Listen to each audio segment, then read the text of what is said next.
Happy independence day. இன்னையோட India சுதந்திரம் வாங்கி 80வது வருஷம். பல பேர் கஷ்டப்பட்டு பல பேர் ஜெயிலுக்கு போய் கஷ்டப்பட்டு வாங்கின இண்டிபெண்டன்ஸ். முக்கால்வாசி பேர் இதை பார்க்குறவங்களுக்கு இன்க்ளூடிங் மீ இண்டிபெண்டன்ஸ் டே பார்த்துருக்க மாட்டோம். நான் பிறக்கறதையே இண்டிபெண்டன்ஸ் டே ஆகி 20 வருஷம் ஆயிடுச்சு. அட்லீஸ்ட் நான் காமராஜை பார்த்தேன்னு எங்கள் அப்பா சொல்கிறாரு. நான் காமராஜ் பார்த்த ஞாபகம் எனக்கு இல்லை.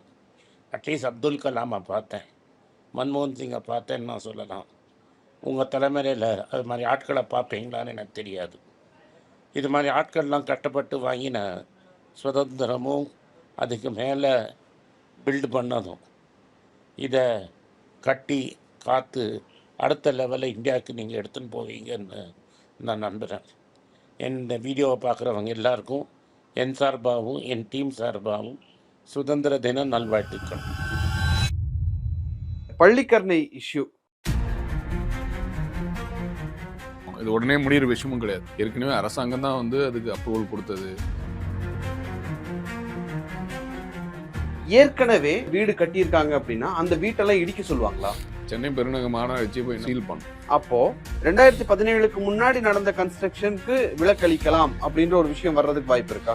இது வந்து ஒரு டைப் ஆஃப் ரூமருங்கிற மாதிரி தான் நான் நினைக்கிறேன். 35% வந்து கவர்மெண்ட்டே ஆக்குபை பண்ணியிருக்கு இந்த ராம்சார் நிலத்துல. வணக்கம் நேர்களே, இன்னைக்கு இந்த ஸ்பெஷல் எபிசோட்ல நாம முக்கியமான ஒரு விஷயத்தை பார்க்க போறோம். பள்ளிக்கரணை ஏரியாவில் இருக்கக்கூடிய அந்த ராம்சார் நிலம், அதை சுத்தி எந்த கன்ஸ்ட்ரக்ஷனும் இருக்கக்கூடாது அப்படின்னு சொல்லி ஒரு பிரச்சனை ஓடிட்டு இருக்கு. அப்படி இருக்கிறப்போ பள்ளிக்கரணை சுத்தி கட்டியிருக்கக்கூடிய வீடுகள்லாம் இனி என்ன ஆகும்? அங்க இருக்கக்கூடிய ரியல் எஸ்டேட் அடுத்தது என்ன ஆகும்? அங்க நிலம் வாங்கலாமா? வாங்கி வச்சவங்களால அந்த நிலத்தை விற்க முடியுமா? ஏற்கனவே வீடை கட்டி வச்சிருந்தாங்க அப்படின்னா அதை என்ன பண்ண சொல்லுவாங்க? இப்போ புதுசாக வீடு கட்டுறதுக்கு விடல, அப்பார்ட்மெண்ட் கட்டுறதுக்கு விடல அப்படிங்கிற மாதிரியான ஒரு சுச்சுவேஷன் வருமா? இல்லை அது ஒரு குறிப்பிட்ட பில்டருக்கான பிரச்சனையாக பார்க்குறதா? இதை பற்றியெல்லாம் நம்மகிட்ட சொல்கிறதுக்காக, எக்ஸ்பிளைன் பண்ணுறதுக்காக ஒரு ஸ்பெஷல் கெஸ்ட் வந்திருக்காங்க. கட்டுமான பொறியியல் வல்லுநர் திரு வெங்கடாச்சலம் அவர்கள். வணக்கம் சார். வணக்கம் சார். இந்த பள்ளிக்கரணை இஷ்யூ, ராம்சார் நிலம் தொடர்பான இஷ்யூ, அது ஆக்சுவலாக அந்த ராம்சார் லேண்ட் அப்படின்னா என்ன, அதை சுருக்கமாக சொல்லிட்டு அதை தாண்டி அடுத்தது நம்ம உள்ள போனால் சரியா இருக்கும்னு நினைக்கிறேன். ராம்சார் லேண்டுங்கிறது வந்து ஈரானில் வந்து ஒரு வாட்டி சதுப்பு நிலங்கள்லாம் பாதுகாக்கணும்னு சொல்லிட்டு சவுத் ஏஷியாவில் ஒரு மீட்டிங் போட்டு, ராம்சார்ங்கிற ஒரு நகரத்தில் வந்து ஒரு மீட்டிங் போட்டு அதுக்கு வந்து எங்கெங்கெல்லாம் இருக்கோ ஐடென்டிஃபை பண்ணி ஒரு கூட்டமைப்பாக வச்சு ஆரம்பித்தது தான் ராம்சார்ங்கிறது. வந்து அந்த நகரத்தோட பேர் தான் ராம்சார். அது ராம்சார் நிலம்னு அப்படியே கொண்டு வந்துட்டாங்க. Okay okay. இந்த ராம்சார் நிலம்ங்கிறது வந்து சதுப்பு நில பாதுகாப்புக்கோசரம் உருவாக்கப்பட்ட ஒரு அமைப்பு. இது இந்த அமைப்பு வந்து பள்ளிக்கரணையில் பார்த்தீங்கன்னா ஒரிஜினலாக இருந்தது 6000 சொச்சம் ஏக்கர் தான் இருந்தது. ஓகே. அதாவது நான் சொல்கிறது ஒரு 60-70 ஆண்டுகளுக்கு முன்னாடி உள்ளது. அதுக்கப்புறம் வந்து இவங்க நில வரையறுக்கப்பட்டது 3028 ஏக்கர் என்னவோ. அதாவது வந்து எக்ஸாக்டாக இவங்க வடிவமைக்கப்பட்ட 3027 ஏக்கர் அப்படிங்கிற மாதிரி கவர்மெண்ட்டுடைய டாக்குமெண்ட்டில் சொல்லியிருக்காங்க. பேஸ்ட் ஆன் டாக்குமெண்ட் வச்சு நான் சொல்கிறேன். நான் இந்த ராம்சார் இஷ்யூ வந்து எப்போலேருந்து ஸ்டார்ட் ஆகுதுன்னா, இந்த பிரிகேடு இவங்க வந்து அப்ரூவல் கொடுத்ததுலேருந்து தான் அது வந்து ஒரு பெரிய பூமாக தெரிஞ்சுது. அதுக்கப்புறம் அது என்ன சொல்கிறதுனா, அது ஒரு பெரிய இஷ்யூ ஆகி இன்றைக்கி வந்து 1 கிலோமீட்டர் சரௌண்டிங்கில் யாரும் பில்டிங் வாங்குறது விற்கிறது இல்லை அப்படிங்கிற ஒரு நிலைமைக்கு போயிருக்கு. இதுக்கு நிறைய டாஸ்க் போயிட்டே இருக்குது. இது வந்து அரசாங்கம் என்ன சரி பண்ணணும் அப்படிங்கிறத வந்து படிப்படியாக இதுக்கு ஒரு ரிப்போர்ட் மாதிரி ப்ரிப்பேர் பண்ணி தான் எடுத்துகிட்டு போகணும். இது உடனே முடிகிற விஷயமும் கிடையாது. ஏன்னா ஆல்ரெடி ஏற்கனவே அரசாங்கம் தான் வந்து அதுக்கு அப்ரூவல் கொடுத்தது, இபி கொடுத்தது, இது எல்லாமே கவர்மெண்ட்டே பண்ணிவிட்டு கவர்மெண்ட்டே இந்த அனௌன்ஸ்மெண்ட் கொடுத்தது கொஞ்சம் ஷாக்கிங்காக தான் இருக்குது. பட் இதுக்கு மாற்று வழிகள் செய்யலாம். சரி, இப்போ இந்த அனௌன்ஸ்மெண்ட் அப்படிங்கிறது, அதாவது ராம்சார் ஏரியா அப்படின்னா அதை சுற்றி ஒரு குறிப்பிட்ட ஏரியாக்குள்ளே எந்த ஒரு பர்மனன்ட் கன்ஸ்ட்ரக்ஷனும் இருக்கக்கூடாது அப்படின்னு சொல்லி சொல்கிறாங்க. அப்படி இருக்கிறப்போ ஏற்கனவே அங்கே வீடு வாங்கி இல்லை வீடு கட்டியிருக்காங்க அப்படின்னா அந்த வீட்டெல்லாம் இடிக்க சொல்லுவாங்களா? அந்த மாதிரி இடிக்க சொல்கிறதுக்கு உடனடியாக சட்டமும் கிடையாது. எப்படின்னா ஏற்கனவே கொடுத்துருக்காங்க அப்படின்னா அது அரசாங்கத்தோட அனுமதியோடு தான் கொடுத்துருப்பாங்க. அரசாங்கத்தோட அனுமதியோடு கொடுத்தாங்கன்னா அதுக்கு பட்டா, சிட்டாடங்கள் இது எல்லாமே கவர்மெண்ட் தான் கொடுத்துருக்கோம். அதான் உடனடியாக வந்து இவங்க இடிக்க சொல்கிறதுக்கு சட்டமும் உடனே அதுக்கு ஒத்துக்காது. அப்படி சட்டமே இது பண்ணால் நீதிமன்றத்துக்கு போகும்போது இந்த டாக்குமெண்ட்லாம் சப்மிட் பண்ணும்போது இது வந்து தற்காலிக நிறுத்தமாக தான் இருக்கும். உடனே நாளைக்கே சொல்லி அடுத்த மாதத்துலேயே உடைக்கிறது அந்த மாதிரிலாம் இருக்கிறதுக்குலாம் வாய்ப்பே கிடையாது. இப்போ என்ன ஆயிடுச்சுன்னா, அந்த ஏரியாவில் வந்து ராம்சார் இல்லைன்னா இந்த ப்ராப்பர்ட்டி வாங்க முடியாது அப்படிங்கிற ஒரு விஷயம் வந்து பெரிய லெவலில் வந்து பூம் ஆயிடுச்சு. வாங்கினா வேல்யூ இல்லை அப்படிங்கிற மாதிரியான, ஏன்னா என்னால் விற்க முடியாது அப்படிங்கிற ஒரு கருத்து இருக்கு. இது வந்து ஒரு டைப் ஆஃப் ரூமருங்கிற மாதிரி தான் நான் நினைக்கிறேன். ராம்சார் நிலம்ல வந்து பண்ண முடியாதுங்கிறது வந்து அது கவர்மெண்ட் ரெக்கார்டில் ஒரு சர்வே நம்பர் இருக்கும். அந்த சர்வே நம்பரில் உள்ளதை வாங்க முடியாது, விற்க முடியாது தவிர அதை சுற்றி இருக்கிற இடம்லாம் வாங்க முடியாது, விற்க முடியாதுன்னு சொல்கிறது வந்து பெரிய தவறு. Sir correct sir. பட் அப்போ அந்த டைமில், அதாவது இப்போ ராம்சார் நீங்கள் அந்த சர்வே நம்பர் சொல்கிறீங்க, இது ராம்சார் நிலம் அப்படின்னு சொல்லி ஒரு சர்வே நம்பர் சொல்கிறீங்க, அதை சுற்றி ஒரு 1.8 கிலோமீட்டரோ 2 கிலோமீட்டருக்கு எதுவும் கட்டக்கூடாதுன்னு அவங்க சொல்கிறாங்கன்றப்போ ஓகே. அதை தாண்டி நான் வாங்கும்போது அவங்க சொல்கிற அந்த லிமிட் அப்படிங்கிறது என்னோட இடத்துக்கு பக்கத்தில் வந்தது அப்படின்னா, கவர்மெண்ட் அக்யூசேஷன் அப்படிங்கிற ஒரு விஷயத்தில் யாரோட நிலத்தை வேணாலும் அரசாங்கம் கைப்பற்றலாம் அப்படின்ற ஒரு இது இருக்கு இல்லைங்களா சார்?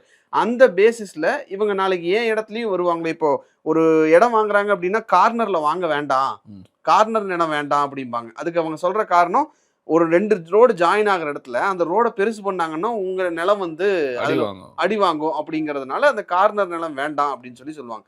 அது கவர்மெண்ட் அக்யூசேஷன் வராங்கன்னா நம்ம எதுவும் பண்ணவும் முடியாது. அப்போ இப்போ பள்ளிக்கரணை அதை சுற்றி இருக்கக்கூடிய ஒரு குறிப்பிட்ட ஏரியாக்குள்ளே இருக்கக்கூடிய இடத்துல நான் நிலம் வாங்கணும் அப்படின்னு நான் நினைக்கிறேன் அப்படின்னா ஆட்டோமேட்டிக்காக அந்த பயம் வந்துடுது இல்லை, நாளைக்கு எங்கேயாவது அக்யூசேஷன் வந்துட்டாங்கன்னா என்ன பண்ணுறது அப்படின்ற ஒரு பயம். இல்லை, இந்த பயம் வந்து எனக்கு தெரிஞ்சு தேவையில்லைன்னு தான் சொல்லுவேன். இது மொத்தமாக எப்படி இது கொண்டு போகிறாங்க அப்படின்னா, இந்த விஷயத்தை திருப்பி பேசி பள்ளிக்கரணை ஏரியாவில் ப்ராப்பர்ட்டி வாங்கக்கூடாது அப்படிங்கிற மாதிரி ஒரு ரூமர் கொண்டு போகிறாங்க. பள்ளிக்கரணை அந்த சதுப்பு நில காடுகள் சுற்றி இருக்குது, அதெல்லாம் உண்மைக்கு புறமானது. இது வந்து நான் எப்படி இதை நீங்கள் கரெக்டாக ஐடென்டிஃபை பண்ணணும் அப்படின்னா, உங்களுக்கு ஒரு ப்ராப்பர்ட்டி நீங்கள் வாங்கணும்னு நினைக்கிறீங்க, இல்லை விற்கணும்னு நினைக்கிறீங்க அப்படின்னா அதில் இஷ்யூ இருக்கா இல்லையான்னு பத்திரப்பதிவு அலுவலகத்துக்கு போங்க. அது உங்களுடைய டாக்குமெண்ட் எடுத்துகிட்டு போயிட்டு பத்திரப்பதிவு அலுவலகத்தில், சார் இது வந்து நான் விற்க போகிறேன், இது எனக்கு வந்து ப்ராசஸ்க்கு அப்ரூவல் இருக்கான்னு அங்கே கேளுங்க. இங்கே லோக்கலில் சொல்கிறவங்கள இவங்கள கேட்குறதுக்கு வேஸ்ட் சார். அப்படி போய் தான் அங்கே இருக்கிறவங்கெல்லாம் வீடு வாங்கியிருக்காங்க. அப்படி ஒரு அப்ரூவல் வரும்போது தான் பிரிகேடுக்கு இந்த மாதிரியான ஒரு பிரச்சனை அப்படிங்கிறது வந்திருக்கு. ஸோ பிரிகேடு வந்து அந்த ராம்சார் நிலத்தில் இது பண்ணுறாங்க அப்படிங்கிறது தான் அதனுடைய குற்றச்சாட்டு. ஸோ அப்படி இருக்கிறப்போ ஒருத்தங்களுக்கு இப்போ நான் ஒரு 1,00,000 பேர் அந்த ஓஎம்ஆர் சுற்றி அங்கே இருக்காங்க அப்படின்னா, இந்த ஒரு பில்டிங்க்கு தான் இப்போ அந்த பிரச்சனை வந்திருக்கா, இல்லை இனிமேல் வரக்கூடிய பில்டிங்க்கும் அந்த பிரச்சனை வந்துருமோங்கிற ஒரு பயம் இருக்குல்ல சார்? இல்லை, இது ராம்சார் நிலம்ங்கிறது 2017 அப்பயே வந்து நிர்ணயிக்கப்பட்டு சொல்லிட்டாங்க சதுப்பு நில காடுகளுக்கு. ஒரு குறிப்பிட்ட நிறுவனத்தை வந்து இப்போ வந்து அப்ரூவல் கொடுத்து அது கொடுக்காம போய் இந்த மாதிரி ஒரு பிரச்சனை இருந்தது இல்லைங்களா, அந்த இடத்த வந்து அறப்போர் இயக்கம் போயிட்டு கோர்ட்டில் கேஸ் போட்டு இந்த மாதிரி ஒரு ப்ராப்பர்ட்டி இருக்குது அப்படிங்கிறத வந்து காமிச்சதுக்கப்புறம் அது அடுத்த ஆட்சி மாறிச்சுது, ஆட்டோமேட்டிக்காக அவங்களுக்கு அந்த அப்ரூவலை ஸ்டாப் பண்ணிட்டாங்க. ஆனால் மற்ற இவங்க உள்ளெல்லாம் பார்த்தீங்கன்னா, இப்போ நீங்கள் இவங்க சொல்கிறது வந்து ராம்சார் நிலம், இந்த ராம்சார் நிலத்து உள்ள அதாவது ஒட்டி 1 கிலோமீட்டருக்குள்ளதெல்லாம் வந்து பில்டிங் வந்து புதுசாக கட்டுறதுக்கு அப்ரூவல் கிடையாது அப்படிங்கிறது அதில் தெளிவாயிடுச்சு. ஓகே, நீங்கள் போனீங்கன்னா கொடுக்க மாட்டாங்க, அது வந்து உங்கள் நேர விரயம். எந்த இடத்துல சார்? அவங்க நிர்ணயிக்கப்பட்ட அந்த ராம்சார் நிலத்துடைய பவுண்டரி 1 கிலோமீட்டர் சொன்னதில்லை. ஓகே, இதுக்கு முன்னாடி ஆனால் அதுக்கான அப்ரூவல் கொடுத்துருக்காங்க. இதுக்கு முன்னாடி இருந்திருக்கு, அதற்கான டாக்குமெண்ட்டு அங்கே இருக்கிறவங்களே வச்சுருக்காங்கிறாங்க. அப்ரூவல் கொடுக்காம பில்டிங் பண்ண முடியாது இல்லைங்களா? அப்படி பண்ணால் ஆட்டோமேட்டிக்காக சென்னை பெருநகர மாநகராட்சி போய் என்ன பண்ணும், சீல் பண்ணும். இந்த ப்ராசஸ் நடந்திருக்கு. இப்போ இதில் இன்னொரு பிரச்சனைனா, இவங்க எல்லாருமே இதை பற்றி தான் பேசிகிட்டு இருக்கிறாங்க. என்னோடய கொஸ்டின் என்னென்னா, இந்த லேண்ட் ஏரியாவில் 35% வந்து கவர்மெண்ட்டே ஆக்குபை பண்ணியிருக்கு இந்த ராம்சார் நிலத்தில். இந்த ராம்சார் நிலத்தில் 35% கவர்மெண்ட்டே ஆக்குபை பண்ணியிருக்கு. என்ன மாதிரி ஆக்குபை பண்ணியிருக்குன்னு பார்த்தீங்கன்னா, இந்த டோட்டல் லேண்டில் ஃபஸ்ட்டு மிகப்பெரிய ஆக்கிரமிப்பு எதுனா இந்த குப்பை கிடங்கு. இன்னொன்று பார்த்தீங்கன்னா, நம்ம எம்ஆர்டிஎஸ் வேளச்சேரி, இதெல்லாம் எனக்கு கண் தெரிஞ்சு அதில் ஏரியா இருந்ததை ஆக்குபை பண்ணுது. அப்புறம் எல்காடு அப்படியே ஒன்று ஆட் பண்ணிட்டே போக ஆரம்பித்தாங்க. இதில் பெரிய பிரச்சனையாக பேசிகிட்டு இருக்கிற சென்ட்ரல் கவர்மெண்ட்டோட ஆஃபீஸே பார்த்தீங்கன்னா 2 ஆஃபீஸ் உள்ளே இருக்கு. இந்த மாதிரி இவங்களே அதை ஆக்குபை பண்ணிட்டு இவங்களே இந்த விஷயத்த பண்ணும்போது மக்கள் முட்டாளா அப்படின்னு நினைக்கிறாங்களா எனக்கு தெரியல. சரி, இப்போ இந்த ராம்சார் அப்படிங்கிறது வந்து 2017 தானே கொண்டு வராங்க, இல்லை அதுக்கு முன்னாடியே கொண்டு வராங்களா சார்? 2017 தான் வந்து அதை இங்கே காமிக்கிறது. அப்போது 2017க்கு முன்னாடி நடந்த கன்ஸ்ட்ரக்ஷனுக்கு விலக்களிக்கலாம் அப்படின்ற ஒரு விஷயம் வர்றதுக்கு வாய்ப்பு இருக்கா? இல்லைங்க, இது ஆக்சுவலாக இது என்ன மாதிரி இஷ்யூ ஆயிடுச்சுன்னா, நமக்கு 2015 ஒரு மிகப்பெரிய வெள்ளம் வந்தது ஆமா. இல்லைங்களா? அந்த வெள்ளத்தோட பாதிப்பு வந்து ஒரு ரிப்போர்ட் வந்து கவர்மெண்ட், சென்ட்ரல் கவர்மெண்ட், ஸ்டேட் கவர்மெண்ட்டுக்கு கைக்கு போகும்போது ம். இது வந்து இந்த மொத்த தண்ணியும் வந்து அது ஒரு ஸ்பான்ச் தான் அது. அது உள்ள ஃபில்டர் ஆகி அதுக்கப்புறம் கடல்ல கலக்கிறது. இப்படி தான் இந்த சிஸ்டம் ரன் ஆச்சு. ம். இந்த பிரச்சனை வந்து எப்போ வெடிக்குதுன்னா, மக்கள் வெள்ளத்தில் மிதக்கும் போது, அப்போ என்ன காரணம்னு புவியியல் ஆர்வலர்கள் எல்லாரும் செக் பண்ணும்போது இது ஒரு மேஜர் காரணமாக இருக்கு. ஓகே. அந்த இம்பேக்ட் தான் வந்து இப்போ இந்த இடத்துல வந்து நிற்கிது. இது இது இது இதோட மேஜர் காரணம் தான். அரசாங்கம் வந்து இதுக்கு வழி என்ன, ஆல்டர்னேட் வழி என்னங்கிறத வந்து இருக்கிற ஒரு நிபுணர் குழு வச்சு இதை ப்ராப்பராக பண்ணாங்கன்னா இந்த பிரச்சனை ரொம்ப ஈஸியாக சால்வ் பண்ணுறதுக்கான வாய்ப்புகள் இருக்கு. ஓகே. சரி, இப்போ பள்ளிக்கரணையை பொறுத்த வரைக்கும் அந்த ராம்சார் நிலம் அப்படிங்கிறது எங்கிருந்து ஆரம்பிச்சு எது வரைக்கும் வருது? ஏன்னா இப்போ நிறைய பேருக்கு இருக்கக்கூடிய சந்தேகம் வந்து பள்ளிக்கரணை அப்படிங்கிறது ஓஎம்ஆர்ல அந்த ஒரு ஸ்ட்ரெச்சில் இருக்கக்கூடிய ஒரு ரோடு அது மட்டும் தானா, இல்லை ஓஎம்ஆர் தாண்டி இது ஈசிஆர் வரைக்குமே எக்ஸ்டெண்ட் ஆகக்கூடிய ஒரு பகுதியா? பள்ளிக்கரணை ராம்சார் நிலம் பார்த்தீங்கன்னா வடமேற்கு வந்து வேளச்சேரி, ஓகே, வடக்கு தரமணி, வடகிழக்கு பெருங்குடி, மேற்கு மடிப்பாக்கம் பள்ளிக்கரணை, தென்மேற்கு பெரும்பாக்கம், தென்கிழக்கு சோழிங்கநல்லூர், கிழக்கு பகுதி பார்த்தீங்கன்னா ஓஎம்ஆர் மற்றும் பக்கிங்ஹாம் கெனால் வரைக்குமே அது கனெக்ட் ஆகுது. ஸோ பக்கிங்ஹாம் கெனால் அப்படின்னு நீங்கள் சொல்கிறது வந்து ஓஎம்ஆர் இந்த பக்கம் தாண்டி அந்த கெனாலில் தான் உங்களுக்கு வந்து அந்த தண்ணி கெனால் பங்க் ரோடு போட்டு ஈசிஆருக்கு கனெக்ட் பண்ணியிருக்காங்க. ஓஎம்ஆருக்கும் ஈசிஆருக்கும் நடுவில் ஒரு கெனால் பங்க் வரும். தண்ணி போகிறதுக்கான கனெக்டை தான். அப்படிதான் அது ஆல்ரெடி இருந்திருக்கிறது. ஸோ அப்போ நீங்கள் சொல்கிறத பார்த்தோம் அப்படின்னா வேளச்சேரி, தரமணி, அந்த தரமணி, பெருங்குடி, பள்ளிக்கரணை, பெரும்பாக்கம், சோழிங்கநல்லூர் அப்படியே அந்த சர்க்கிள் ஃபுல்லா. இந்த சர்க்கிள் ஃபுல்லானா சோழிங்கநல்லூர் ஃபுல்லா வராது, பெரும்பாக்கம் ஃபுல்லா வராது, மடிப்பாக்கம் ஃபுல்லா வராது. அதுல ஒரு சர்வே நம்பர் கொடுத்துருப்பாங்க. அந்த நீங்க உங்களுக்கு ஏதாவது ஒருத்தவங்களுக்கு அந்த ஏரியாவில் இருக்கிறவங்களுக்கு ஒரு பயம் இருக்கு, இந்த மாதிரி எனக்கு ஏதாவது பிரச்சனை இருக்குமான்னு பயம் இருக்குன்னா நீங்க தாராளமாக போயிட்டு லோக்கல் இருக்க தாலுக்கா ஆஃபீஸில், சப்ரிஜிஸ்டர் ஆஃபீஸில் போய் செக் பண்ணாலே உங்களுக்கு ஈஸியாக அது வந்து என்னங்கிறது கிளியராக தெரிஞ்சிடும். இல்லை சார், இப்போ இப்படி இருக்கக்கூடிய ஒரு ப்ராப்ளம் இருக்கிறப்போ நான் போய் அதை செக் பண்ணுறேன்னு போகிறேன்னு வைங்களேன், நானே தேவையில்லாமல் ஒரு பிரச்சனையில் போய் மாட்டிக்கிறணும்னு ஒரு பயம் இருக்கும். செக் பண்ணுறதுல ஒன்றும் தப்பு கிடையாது. ஒரு பிளட் டெஸ்ட் மாதிரி தான். உடம்பு சரியில்லைன்னா இது மாதிரி ஒரு ப்ராப்ளம் இருக்குது போய் செக் பண்ணணும்னு ஒரு ஐடியா இருக்கு. அது மாதிரி நீங்கள் செக் பண்ணி உங்களுக்கு பயத்தோடு இருக்கிறதுக்கு நீங்கள் செக் பண்ணிங்கன்னா கிளியர் ஆகிடும்ல. இந்த பவுண்ட்ரிஸ் வந்து நம்ம வெறும் வாயால் இதுலேருந்து இப்படி போகிறது. இப்போ நான் சொல்கிறது எல்லாமே பார்த்தீங்கன்னா அந்த ஏரியாவில் ஒரு குறிப்பிட்ட பகுதி மட்டும்தான் ராம்சார் நிலமே தவிர அந்த ஏரியா முழுவதும் ராம்சார் நிலம் கிடையாது. இப்போ நீங்கள் சொல்கிற இந்த ராம்சார் நிலம் இந்த பகுதிகள், அதாவது வேளச்சேரி, தரமணி, பெருங்குடி, இதெல்லாம் நீங்கள் சொல்கிற இடங்கள் அந்த ராம்சார் நிலத்தை சுற்றி ஒரு 1 கிலோமீட்டரோ 2 கிலோமீட்டரோ எந்த கன்ஸ்ட்ரக்ஷன் இருக்கக்கூடாதுன்னு சொல்கிற பகுதிகளும் சேர்ந்து வந்துடும் அதில். ஆமாம், அதுலேயே வந்துடும்.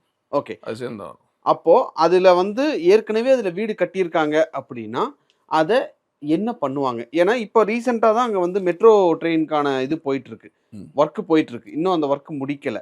ஸோ அப்படி இருக்கிறப்போ ஒரு பர்மனன்ட் கன்ஸ்ட்ரக்ஷன் அந்த பகுதியில் இருக்கக்கூடாது அப்படிங்கிறது அந்த ராம்சார் விதிகளில் ஒரு விதியாக சொல்கிறாங்க.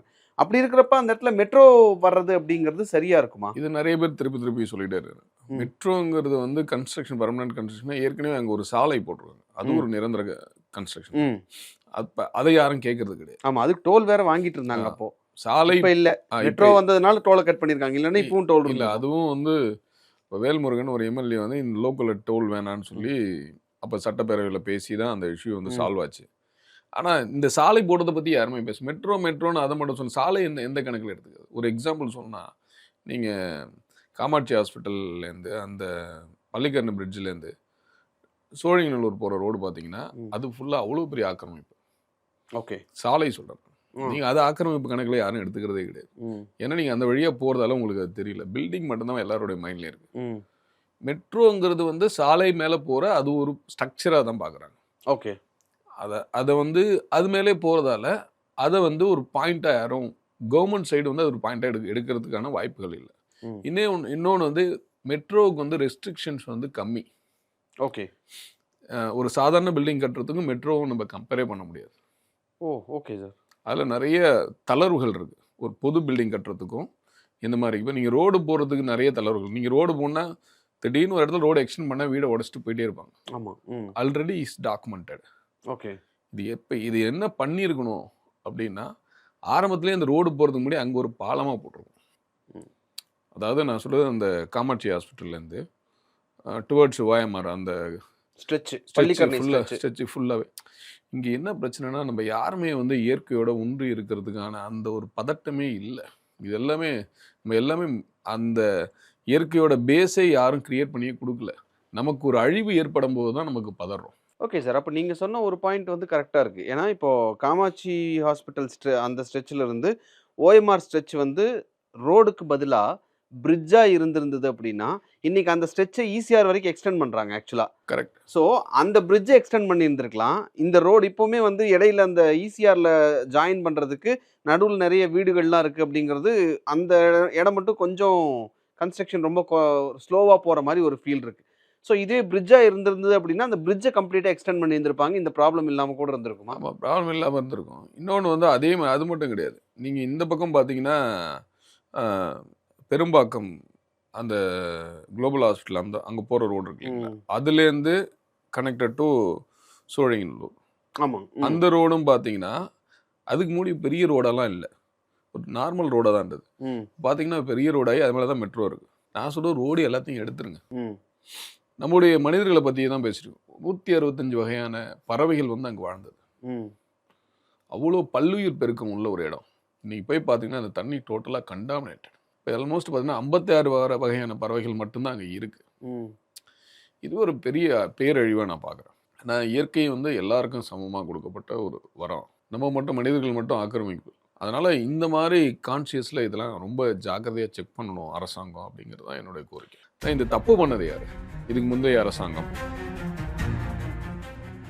இந்த ஒரு பயத்தை வந்து அரசாங்கம் தான்.